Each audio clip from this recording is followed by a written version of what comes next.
Deputy speaker جو تحریک انصاف کے رہے ہیں، اور عدم اعتماد کے اندر بھی جو ہے انہوں نے بڑا اہم کردار ادا کیا تھا اس کو ڈیلے کرنے میں، اور مانا جاتا ہے کہ جینون وہ تحریک انصاف کے ورکر ہیں قاسم سوری۔ ان کا یہ بیان جو ہے بڑے عرصے بعد آیا ہے، بیچ میں ان کے بیان آتے رہتے تھے، بعض دفعہ سخت بیان ہوتے تھے لیکن پھر وہ غائب ہو جاتے تھے، لیکن اب کی بار جو ان کا ویڈیو پیغام آیا ہے وہ انتہائی سنگین نوعیت کا ہے، اور اس میں براہ راست جو ٹارگٹ کیا گیا ہے وہ field marshal army chief general Syed Asim Munir کو ٹارگٹ کیا گیا ہے، ان کا نام لے کے جو ہے ان کو ٹارگٹ کیا گیا ہے۔ اور اس میں انہوں نے کہا کیا ہے، انہوں نے پہلی بات تو یہ کی کہ جناب یہ جو جنرل عاصم منیر کی یہ جو آمریت ہے اس کے خلاف جو ان کے الفاظ تھے، جو ان کی ویڈیو جو انہوں نے ریکارڈ کی، وہ میں اس کے بتا دیتا ہوں کہ انہوں نے یہ کہا ہے کہ جناب جنرل عاصم منیر کے آمرانہ دور کے خاتمے کے لیے، عمران خان کی رہائی کے لیے، غیر قانونی گرفتاریاں جو پی ٹی آئی کے کارکنان کی ہو رہی ہیں، رہنماؤں کی ہو رہی ہیں، جبری گمشدگیاں، 26 جو آئینی ترمیم ہے وہ، 8 فروری کے الیکشن، گویا پورا جتنے وہ چارج شیٹ ایک ہے پی ٹی آئی جو پیش کرتی ہے اداروں کے خلاف، ریاست کے خلاف، وہ سب انہوں نے پیش کی۔ لیکن انہوں نے جو آغاز کیا اور جو ان کا مرکزی نقطہ تھا، انہوں نے کہا ہے کہ جنرل سید عاصم منیر کے آمرانہ دور کے خاتمے کے خلاف احتجاج کے لیے تمام لوگ ہفتے کی شام کو واشنگٹن ڈی سی میں پاکستانی سفارت خانے کے باہر جمع ہوں۔ گویا پی ٹی آئی نے اب جو ہے احتجاج کا جو دائرہ کار ہے ایک مرتبہ پھر جو ہے بیرون ملک جو ہے اس کا آغاز کیا ہے، اسے پھیلایا جا رہا ہے۔ پہلے مرحلے میں جو ہے واشنگٹن میں پاکستانی سفارت خانے کے باہر یہ احتجاج کیا جائے گا، اور اس میں جو کال دی گئی ہے، جو لوگوں کو بلانے کی کوشش کی گئی ہے، اس میں مرکزی نقطہ جو ہے وہ یہ بیان کیا گیا ہے کہ ملک کے اندر ایک آمریت ہے، مارشل لا ہے، ایک ڈکٹیٹرشپ ہے جو عمران خان کی رہائی میں سب سے بڑی رکاوٹ ہے، اس کے خلاف اب جو ہے پی ٹی آئی بیرون ملک خاص کر کے امریکہ کے اندر جو ہے آواز بلند کرنے جا رہی ہے۔ اس کی وجہ یہ ہے کہ امریکہ سے جو پاکستان تحریک انصاف ہے اس سے بڑی امیدیں وابستہ تھیں کہ ڈونلڈ ٹرمپ آئیں گے تو اس کے فوری بعد پاکستان پہ دباؤ آئے گا اور عمران خان رہا ہو جائیں گے، اور جو ہے مختلف جو ٹویٹس وہاں سے رچرڈ گرینیل کے اور دوسرے لوگوں کے آتے رہے، ان سے بڑی انہیں جو ہے امید پیدا ہوئی تھی، لیکن آہستہ آہستہ جو رچرڈ گرینیل ہیں وہ بھی پس پردہ چلے گئے، اور پھر جو ہے اس کے بعد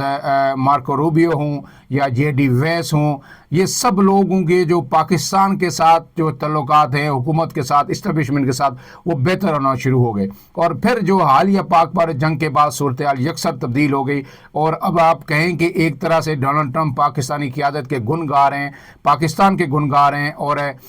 پوری امریکی قیادت جو ہے اب بھارت اور پاکستان کو بالکل ایک برابری کی سطح پر ڈیل کر رہی ہے۔ اور ریسنٹلی جو بیان آیا اس میں بھی یہ کہا گیا ہے کہ یہ نہیں ہو سکتا کہ اگر ہمارے بھارت کے ساتھ تعلقات ہیں تو پاکستان کے ساتھ نہ ہوں، دونوں ملکوں کے ساتھ تعلقات ہوں، دونوں ملکوں کے ساتھ ٹریڈ ہوگی، بات چیت ہوگی، دوستانہ تعلقات ہوں گے، اور پاکستان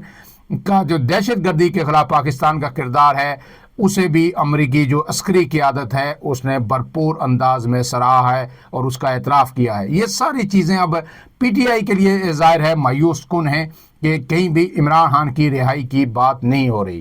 جو پس پردہ ملاقاتیں ہو رہی تھی، جو باہر سے ڈاکٹرز آ رہے تھے، جو لوگ آ رہے تھے، وہ ملاقاتیں بھی نتیجہ خیز نہیں ہو سکی، اور جو ڈاکٹر تھے یا وہ لوگ تھے جو عمران خان سے ملتے تھے انہوں نے بھی اب یو ٹرن لے لیا ہے۔ اس سب گویا صورتحال جب مایوسی کی طرف گئی، عمران خان نے پھر بیان دیا کہ ہمیں مکمل دیوار سے لگا دیا گیا ہے، اب وہ پیٹرن چیف بن کے اس پوری قیادت تحریک کو لیڈ کریں گے۔ ان سب کے بعد پھر گنڈا پور کا بیان آنا، پھر عمران خان کی 5 تاریخ کو اسلام آباد ہائی کورٹ میں جو ضمانت کی درخواستیں تھیں وہ ان پہ سماعت نہ ہونا، پھر اس کے بعد دوبارہ نئی تاریخ جو ہے 11 تاریخ دینا، اور پھر اس پہ بھی جو ہے آگے مزید ایک نئی تاریخ جو ہے وہ دے دینا 26 جون کی۔ اس سب نے پی ٹی آئی کو مایوسی کے جو ہے ایک اندھیرے میں دھکیل دیا ہے، جس کے بعد اب وہ فرسٹریشن ہے یا وہ جو مایوسی ہے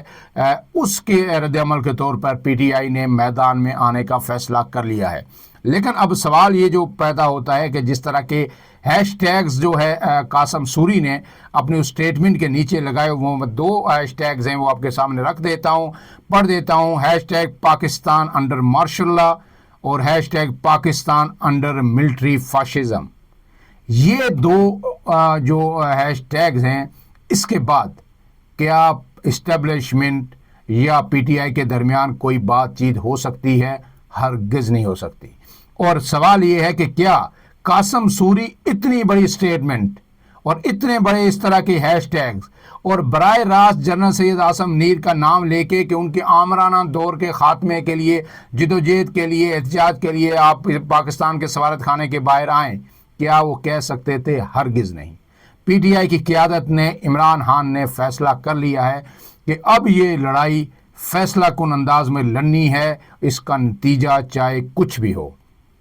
اب عمران خان یہ لڑائی جیت بھی سکتے ہیں، اداروں پہ دباؤ بھی آ سکتا ہے، لیکن دباؤ صرف امریکہ یا باہر احتجاج سے نہیں آئے گا، دباؤ اس وقت آئے گا جب پاکستان میں لوگ نکلیں گے۔ لیکن سوال یہ ہے کہ کیا اس وقت پاکستان میں لوگ نکلیں گے؟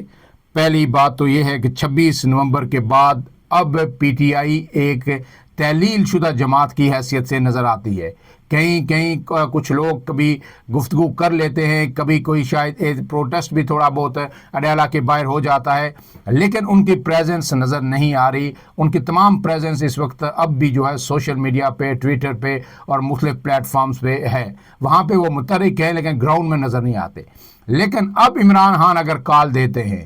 جون کے مہینے میں دیں، جولائی کے مہینے میں دیں، اگست کے مہینے میں دیں، پہلی بات تو یہ ہے کہ اس قدر شدید گرمی ہے کہ شاید اس سے پہلے ایسی گرمی پاکستان میں نہیں ہوئی۔ ٹیمپریچر ایسی جگہوں پہ جہاں 30، 32، 33 یا 35 تک میکسیمم جاتا تھا، وہاں بھی اب جون میں جب شروع ہوا تو 42، 43 تک پہنچ گیا ہے۔ تو پھر ایسے میں کیا لوگ باہر نکلیں گے؟ اور دوسری بات، گرمی کے علاوہ لوگوں کو اگر 26 نومبر پی ٹی آئی کے کارکنان کو یاد ہے، ان کے والدین کو یاد ہے، اس سے پہلے جس طرح کی گرفتاریاں ہوئیں کہ 26 نومبر کے بعد اب تک سینکڑوں پی ٹی آئی کارکنان جیلوں میں ہیں اور بے شمار جو ہے قید جیلیں بھگت کے اب وہ جو ہے ان کی ضمانت پہ رہائی ہوئی ہے، کیا کوئی واپس نکلے گا؟ ایسا ممکن دکھائی نہیں دیتا۔ اور اگر اس امید پہ کہ یہ لوگ نکلیں گے اور لوگ عمران خان کو رہا کروائیں گے اور پریشر بنے گا اور اسٹیبلشمنٹ یا حکومت جو ہے گھٹنے ٹیک دے گی، تو یہ میرے خیال میں یہ مس کیلکولیشن ایک مرتبہ پھر ہے، جس طرح 26 نومبر کو مس کیلکولیشن کی گئی۔ اب جو حالات جو ہیں اس وقت، جو اب بار بار ہم یہی کہہ رہے ہیں اور پوری قوم یہ محسوس کر رہی ہے کہ انڈیا کے ساتھ جنگ کے بعد پاک فوج کی مقبولیت کئی گنا بڑھ چکی ہے، اس میں اضافہ ہوا ہے۔ پہلے جو سب سے بڑا جو پرسپشن ایک بن چکا تھا کہ فوج اپنی جو مقبولیت کی کم ترین سطح پر ہے، اور اس کی وجہ یہ ہے کہ عمران خان کے ساتھ زیادتی کی جا رہی ہے اور جھوٹے مقدمات میں انہیں پھنسایا گیا ہے، اور جن لوگوں کو لایا گیا ہے یہ لوگ فارم 47 کی پیداوار ہیں، یہ الیکشن 8 فروری کے ہار چکے ہیں۔ لیکن اب ان الزامات کی لوگ بات کم کرتے ہیں، اب بات کرتے ہیں کہ فوج کا جو کام تھا، D G I S P R کی سٹیٹمنٹ بھی ہر جگہ کوٹ کی جا رہی ہے کہ فوج کا جو کام تھا فوج نے اپنا کام کر دکھایا۔ یہی شکوہ ہوتا تھا کہ فوج اپنا کام نہیں کرتی، جو جنگ اس نے کرنی ہے باقی سیاست کرتی ہے، مداخلت کرتی ہے۔ فوج نے اب اپنا کام جو کر دکھایا، تو لوگوں میں اگر بہت زیادہ اگر پی ٹی آئی یہ کہے کہ مقبولیت کا گراف ہائی نہیں ہوا، تو کم سے کم قبولیت عام عوام کے لیے ضرور ہو گئی ہے۔ تو ایسے میں لوگ جو ہے فوج کے ساتھ کھڑے ہیں، کیونکہ حالات مسلسل جو ہے وہ تھریٹننگ ہیں، بھارت کچھ بھی کر سکتا ہے، مستقبل کے چیلنجز ہیں، لہٰذا لوگ فوج کے ساتھ کھڑے ہیں۔ اور لوگوں کو یہ سمجھ آ گئی ہے، جو روس نے یوکرین کے ساتھ کیا، جو اسرائیل نے فلسطین کے ساتھ کیا، یا اب جو تھریٹ ایران کو اسرائیل کی جانب سے مل رہی ہیں، اس کے بعد لوگوں کو یہ سمجھ آ گئی ہے کہ پاکستان کی بقا اور اس ملک کی بقا کے ضامن فوج ہے، چاہے آپ لاکھ اعتراضات کریں، جو بھی کہیں، پاکستان کے سلامتی کے ضامن فوج ہی ہے، اور فوج ہی اپنی سرزمین کا، اپنے لوگوں کا تحفظ کر سکتی ہے۔ تو پھر جب فوج کا گراف بھی اونچا ہے، جب معاشی استحکام بھی اس ملک میں آ رہا ہے، عوام کو مشکلات ضرور ہیں لیکن کچھ جو اسٹرکچر ریفارمز کی جا رہی ہیں اس سے بہتری کی امید بہرحال ایک مضبوط ہوتی جا رہی ہے.